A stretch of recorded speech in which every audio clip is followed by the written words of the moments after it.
పద్మవిభూషణ్ చిరంజీవి గారు ఇటీవల కాలంలో సీఎం రమేష్ అనకాపల్లి బీజేపీ ఎంపీగా పోటీ చేస్తున్న వ్యక్తితో సమావేశమై ఒక ప్రత్యేకమైన వీడియో విడుదల చేశారు. సీఎం రమేష్ ను అనకాపల్లి స్థానం నుండి ఎంపీ అభ్యర్థిగా గెలిపించండి అని చిరంజీవి కేవలం సీఎం రమేష్ నే గెలిపించండి అనే ఒక వీడియో విడుదల చేయడం వెనుక ఉద్దేశం ఆ విషయం చెప్పాలన్నాయి మీరు. ఇప్పుడు ఈ మధ్యన బాగా ట్రోల్ అవుతుంది ఈ విషయమే. బహుశా నిన్నటి వరకు ట్రెండింగ్లో ఉంది ఇది. అది నిజంగా ఇది కొద్దిగా విచిత్రమైన పరిస్థితే. ఎందుకంటే ఈ రోజుకి కూడా చిరంజీవి గారు రాజ్యసభ సభ్యత్వం అయిపోయిన తర్వాత నేను కాంగ్రెస్లో లేను అని ఆయన ఎక్కడా చెప్పలేదు. యువతల ఆయన మద్దతు తెలిపి ఇలాంటి వాళ్ళని మీరు పార్లమెంట్కి పంపిస్తే బాగుంటుంది అని విడుదల చేసిన వీడియోలో ఆయన పక్కన కూర్చున్న సీఎం రమేష్ అనకాపల్లి బీజేపీ తరఫున అభ్యర్థి. సో ఒక బీజేపీ అభ్యర్థి, ఇప్పటికే కూటమిలో బీజేపీ, తెలుగుదేశం, జనసేన ఉన్నాయి. అంటే ఇప్పుడు చిరంజీవి గారితో కలిపి కాంగ్రెస్ కూడా ఉన్నట్ట.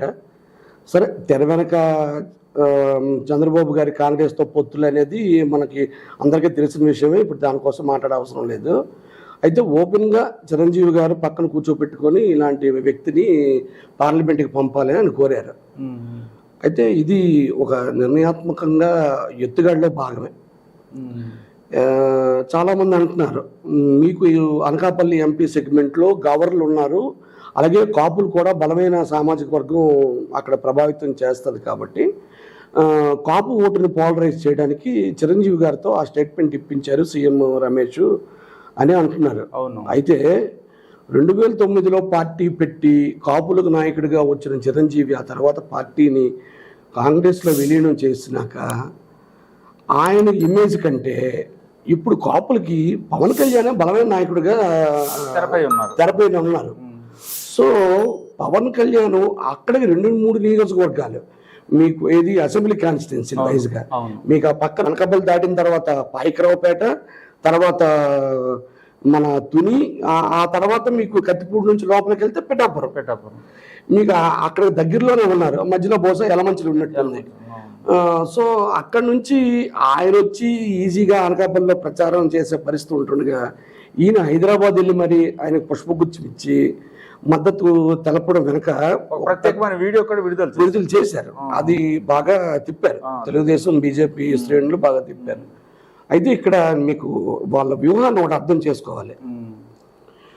చిరంజీవి గారికి పద్మవిభూషణ్ ఈ మధ్యన ప్రదానం చేయడానికి కారణం అక్కడ మీకు కేంద్రంలో ప్రతిపాదన వచ్చిన తర్వాత కూడా రాష్ట్ర ప్రభుత్వం కూడా ఇక్కడి నుంచి ప్రతిపాదన పంపితేనే అది వచ్చింది తప్ప ఏదో చిరంజీవికి ఊడిపడిపోలేదు ఢిల్లీ నుంచి.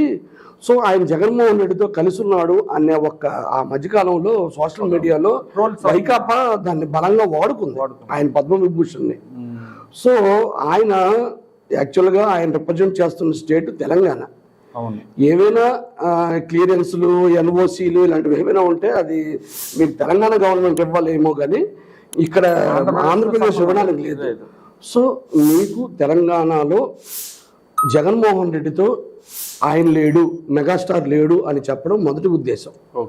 2, ఇప్పటి తరానికి మాస్ హీరో పవన్ కళ్యాణ్ అయితే ఇప్పుడు 25 కుర్రోళ్ళంతా పవన్ కళ్యాణ్. ఇప్పుడు మీ జనరేషన్ వాళ్ళందరికీ చిరంజీవి స్టార్.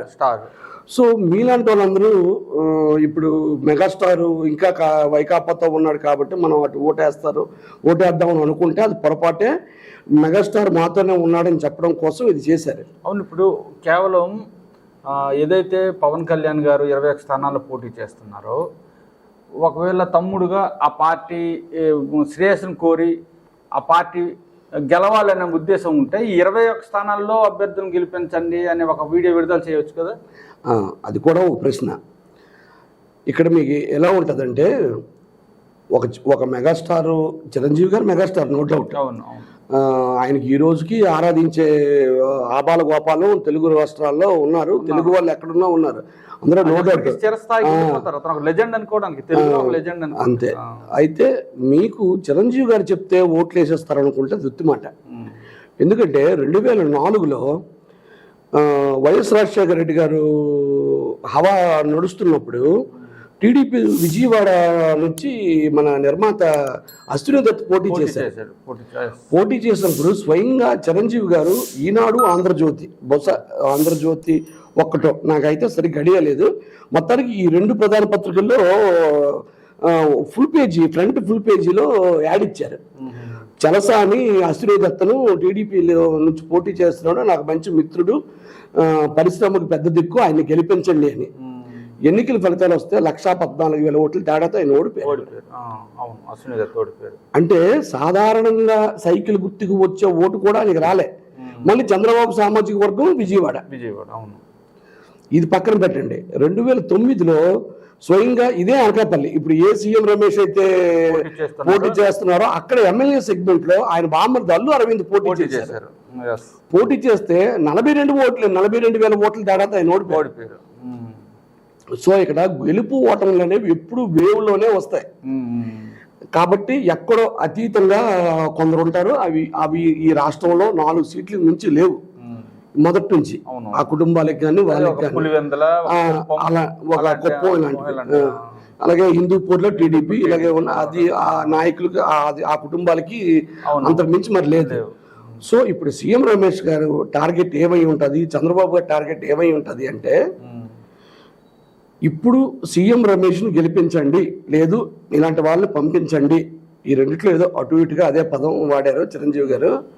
ఇలా చెప్పడం ద్వారా వైకాపా శ్రేణులతో పెద్ద ఎత్తున చిరంజీవి గారిని తిట్టించాలి. వైకాపా శ్రేణులు చిరంజీవి గారిని తిట్టాలి. చాలా పెద్ద ఎత్తున చిరంజీవి గారిని ట్రోల్ చేస్తే ఆటోమేటిక్ గా మీకు చిరంజీవి కుటుంబంలో ఉన్న అన్ని హీరోల ఓట్లు పోలరైజ్ అవుతాయని, 2 జగన్మోహన్ రెడ్డితో చిరంజీవి లేడని, ఒకవేళ ఆయన కొద్ది మొహమ్మట్ వస్తుంది చిరంజీవి, ఆయన ఏమైనా మెత్తబడి ఏమైనా లొంగిపోతే చివరి నిమిషంలో ఈ ప్లాన్ బి వర్కౌట్ అవుతుందనే ఒకే ఒక కోణంలో చిరంజీవి గారి దగ్గరికి సీఎం రమేష్ని పంపారు. ఆయన కూడా ఆ ట్రాప్ లో ఒక మాట చెప్పేశాడు. ఆ తర్వాత నిర్ణయం ఎప్పుడో పులి స్టాప్ పడింది. వైసీపీ ట్రోల్ చేసే పరిస్థితి అక్కడ కనిపించలేదు. లేదు, వైసీపీ గట్టిగా ట్రోల్ చేసింది. వైసీపీ చాలా దారుణంగా ట్రోల్ చేసింది. చిరంజీవి గారిని ఎక్కడ మా బూతులు తిట్టలేదు, కానీ ఖచ్చితంగా ఇలా చెప్పడం తప్పని సీఎం రమేష్ మీద కేసులు, సీఎం రమేష్ వ్యవహార శైలి, బ్యాంకుల్లో ఉన్న అప్పులు, కాంగ్రెస్ ఇవన్నీ వీటన్నిటిని పెట్టి ఇలాంటి వాళ్ళ చరిత్ర తెలుసుకోకుండా మీరు ఇలా చెప్పడం కరెక్ట్ కాదని గట్టిగా ట్రోల్ చేసింది. కేసులన్నీ బయటికి తెచ్చి దీనికి పోలికి చూపించి ఇలాంటి వ్యక్తిని మీరు సపోర్ట్ చేయకూడదు అనేసి ట్రోల్ చేసి చిరంజీవి గారు ఒక మాట అన్నారు. గతంలో నేను అనుకోవడం బహుశా టీవీ, నేను ఇంటర్వ్యూ అనుకుంటాను, ఎన్టీవీలో, రాజకీయాలు, ఆంధ్రప్రదేశ్ రాజకీయాల కోసం ఏమైనా మాట్లాడంటే నేను ఆ స్టేట్లో లేను, మీరు ఉదయం పేపర్ చూసి ఎలాగైతే తెలుసుకుంటారో ఆ స్టేట్లో ఏం జరిగిందనేది నేను అంతకంటే తక్కువ తెలుసుకుంటాను. నేను ఎప్పుడు నా పని నేను దాని మీద ఉంటాను తప్ప అక్కడ ఏం జరుగుతుందో నాకు అవగాహన లేదు, నేను రాజకీయాల్లో లేను అన్నారు. అలాగన్న వ్యక్తి ఇలాగా సీఎం రమేష్ ని పక్కన కూర్చోబెట్టుకొని ఇలాంటి విడుదల చేయడం అనేది కొద్దిగా అది వివాదాస్పదమే. రాజకీయాలకు దూరంగా ఉంటాను, రాజకీయాల్లో నేను రాజకీయాలను విరమించుకున్న వ్యక్తి ఇలాంటి వీడియో చేసి పంపించడము అనేది 2 కాంగ్రెస్ లో ఉంటూ రుచించవచ్చు, అభిమానులు దాన్ని స్వాగతించారు. కానీ ఏదైతే ప్రత్యర్థులు రాజకీయ పార్టీలు ఉంటావో దాన్ని వ్యతిరేకించే అవకాశం ఎక్కువ. అదే ఈ సినిమా కేవలం ఫ్యాన్స్ కోసం తీసిందే. అంటే ఇప్పుడు సీఎం రమేష్ ఎపిసోడ్ కేవలం ఫ్యాన్స్ కోసం తీసిందే. ఓకే, అంటే ఇక్కడ తమ్ముడు పోటీ చేస్తున్నాడు, ఆ సీట్ వాడిని గెలిపించండి, లేదంటే ఆ అభ్యర్థిని గెలిపించండి అని చెప్పుంటే తమ్ముడు కదా. కానీ ఇక్కడ సీఎం రమేష్ ని కూర్చోబెట్టి ఇతను గెలిపించండి అన్నప్పుడు ఆ ఉద్దేశం వేరే విధంగా జనాల్లోకి వెళ్ళడమే కొంచెం, అంటే చిరంజీవి లాంటి వ్యక్తికి ఇబ్బంది ఉండకపోవచ్చు, కానీ ఆ వ్యక్తి చేయకూడదు అనేది ఎక్కువ చర్చ సాగుతుంది. చేయకుండా ఉండాల్సింది అనేది ఎక్కువ మంది అభిప్రాయం, అంటే మేధావుల అభిప్రాయం. అలా చేయకపోయి, ఎందుకంటే సీఎం రమేష్ అనే వ్యక్తి పైన బ్యాంకులకు డబ్బులు ఎగ్గొట్టాడనే ఒక అపవాదం ఉంది. అందుకోసం అపోహలు కాదు, ఆయన అఫిడవిట్ లో కూడా ఇచ్చాడు. బ్యాంకులకున్న లోన్ల కింద చూపించారు. అంత రీషెడ్యూల్ చేసుకుని ఉంటారులేండి. అది ఎలాగా మొన్న వచ్చింది కదా, రఘురామకృష్ణరాజు గారి రీషెడ్యూల్ కి బ్యాంకు నోటిఫికేషన్ ఇచ్చింది.